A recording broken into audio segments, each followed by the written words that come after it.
Entonces, bueno, les decía, para Aristóteles, el abordaje de las cuestiones morales, es decir, todo aquello que tiene que ver con la filosofía práctica, con la virtud, con la definición de justicia, ¿no es cierto?, con las acciones buenas o malas, no puede hacerse de la misma forma en que demostramos algunas relaciones geométricas, supongamos. No se puede hacer con una lógica fuerte demostrativa. Por ejemplo, digamos, en la ética Nicómaco, ¿no es cierto? Digamos, Aristóteles dice que la virtud es el punto medio entre los extremos, ¿no es cierto? Bien, por ejemplo, entre la temeridad y la cobardía tenemos a la valentía. Ese es el punto medio entre la temeridad y la cobardía. Ahora, ¿cómo establecemos ese punto medio? Ese justo punto medio. Bueno, no podemos establecerlo con certeza. Sencillamente podemos acercar argumentos para definir, en este caso, la valentía, que tienen que ver de algún modo, con un discurso retórico, ¿no es cierto? Con un discurso que tiende a convencer al otro, ¿no es cierto? Podemos discutir mediante, bueno, lo que se llama la dialéctica, cuál sería ese punto medio, cómo definimos la valentía, ¿no es cierto? Bueno, o sea, la retórica, la tópica, la dialéctica son de algún modo modos de abordaje de este tipo de cuestiones morales, de filosofía práctica, diferentes digamos, a la lógica deductiva, a la lógica demostrativa.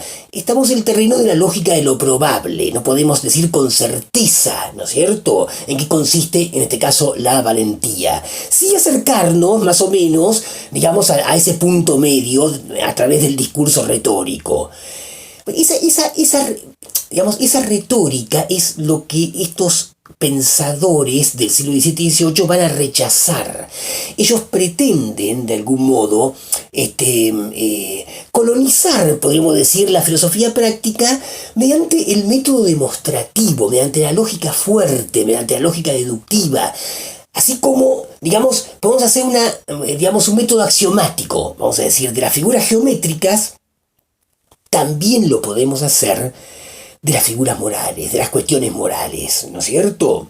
Eso es lo que sostienen estos autores como cuestión de método, ¿no es cierto? Como noción acerca de cómo pueden tratarse las cuestiones morales, cómo se pueden abordar a través de un método racional. Pretende inaugurar entonces una ética racional, basada en razón, ¿no es cierto? Así como en la geometría, por ejemplo, Euclides, ¿no es cierto?, ponen parte de ciertos axiomas, de 5 axiomas, ¿no es cierto?, que los considera autoevidentes, que son, vamos a decir, verdades de razón. Por ejemplo, que entre 2 puntos la distancia mínima es una recta, no tengo que dibujarlo, se me impone la razón, es una verdad, vamos a decir, que se me impone, es un axioma. Bueno, también en cuestiones de justicia podemos ver a través de la razón esos principios autoevidentes. Algún autor dirá, por ejemplo, supongamos que es autoevidente, que es un axioma, que es una verdad a priori, que, supongamos, en donde no hay propiedad no hay injusticia, por ejemplo, ¿no es cierto? Bueno, entonces se imponen esos principios de conducta como axiomas de la geometría, ¿no es cierto? Es decir, con su verdad, no es demostrable porque es evidente, vamos a decir, ¿no? Y a partir de esos axiomas, bueno, se derivan los teoremas. Por ejemplo, en la geometría, el teorema de Pitágoras se puede derivar por reglas de inferencia de los principios de Euclides, ¿no es cierto? Bueno, también de esos principios universales de conducta que puedo ver a través de la razón, para estos autores modernos, digamos, puedo inferir mediante reglas de inferencia, justamente, digamos, principios o reglas o otras reglas universales de conducta. Entonces hay una idea de sistema axiomático, ¿no es cierto?, para lo que es la moral, el derecho, ¿no es cierto?, los principios universales de justicia, de conducta y demás. Bien, entonces hay una idea de sistema muy fuerte que justamente va a dar conformación a a gran parte del derecho moderno. El derecho moderno, el derecho positivo moderno, bueno, se ve como un sistema cerrado, como un sistema, digamos, de reglas que no presentan contradicción entre ellas, ¿no es cierto? Que hay principios en los cuales se sustenta. El propio derecho positivo es visto así. El código, al principio el proceso de codificación llevó a esa noción del derecho positivo, ¿no es cierto? Incluso después el constitucionalismo también. Bien, entonces esta idea de sistema que, digamos, vamos a decirlo así metafóricamente, importan estos autores de la geometría o de la lógica demostrativa, ¿no es cierto? O del sistema axiomático. Bien, entonces eso rebate justamente la noción aristotélica que se sostuvo durante siglos, ¿no? Esa cuestión de que la filosofía práctica estaba reservada para la retórica. La retórica es rehabilitada recién en el siglo XX vamos a decir, para el mundo del derecho, ¿no es cierto? A mediados del siglo XX, por ejemplo, Perelman es uno de los autores, ¿no? Bien, ellos destierran, la modernidad destierra la retórica y de algún modo toma prestado esa noción de método axiomático que también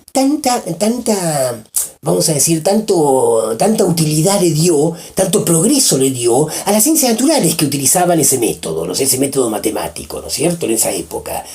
Bien, por lo demás, vamos a ir resumiendo entonces, vamos a hacer alguna alusión a los juristas. Los juristas también se han entrenado en la retórica durante toda la Edad Media, ¿no es cierto? Bueno, y durante parte de la modernidad también, ¿no? Acá, digamos, vamos a decir, los juristas están abocados a interpretar textos, a la interpretación de textos. Bien, para los naturalistas racionalistas del siglo XVII y XVIII, para esta escuela clásica del derecho natural, no se trata de interpretar textos, se trata de descubrir los principios universales de conducta, indagando no textos históricos, sino la propia naturaleza humana. La propia naturaleza humana que es concebida como una naturaleza racional, la naturaleza racional del hombre. De diferente manera lo hacen, pero ese es el propósito, el empeño que tienen. La idea de derecho natural, también distinta a la de Aristóteles, ¿no es cierto?